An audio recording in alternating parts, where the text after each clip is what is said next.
নিজের বুকের রক্ত পানি করা গড়ে তোলা শিক্ষার্থী জীবন দিচ্ছে রাজপথে, এটা আমরা কোনোভাবেই মানতে পারি না।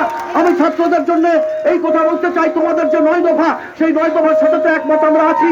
তোমরা যেটা বলেছো যে মার্চ ফর জাস্টিস, শুধু মার্চ ফর জাস্টিস না, March for equality, March for social solidarity, March for religious harmony, and finally March for rescue the independence from the government.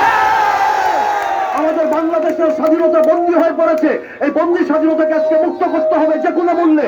এবং সেই কারণে তোমাদের কাছে আহ্বান যে সকল ছাত্র জনতা একীভূত হয়ে 1952 সালের মতো, 54 সালের মতো, 62 সালের মতো, 69 গণ অভ্যুত্থান এবং 90 স্বৈরাচার বিদায় আন্দোলনের মতো সফল আন্দোলনের মধ্য দিয়ে স্বাধীনতাকে মুক্ত করে বাংলাদেশের মানুষের, ছাত্র শিক্ষক জনতা সকল প্রকার মানুষের অধিকার নিশ্চিত করতে হবে।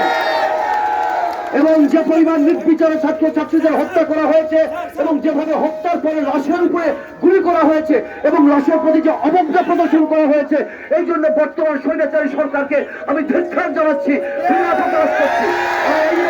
আমি এই বলে শেষ করতে চাই যে আমার ছাত্র ছাত্রীদের উপরে যদি আরো গুলি চলতেই থাকে তাহলে গোটা বাংলাদেশ রক্তের স্রোত বয়ে যাবে এবং এই দুঃশাসনের পতন ঘটবে। ধন্যবাদ, দেখা হবে রাজপথে। আল্লাহ হাফেজ।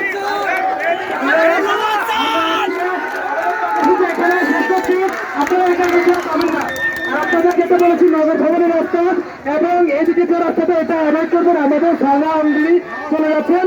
আজকের মতো কর্মসূচি আমরা এখানে সমাপ্ত করছি। পরবর্তীতে কর্মসূচি অনুসারে আপনারা আমাদের ঘরে আন্দোলনে অংশগ্রহণ করবেন। ধন্যবাদ সবাইকে।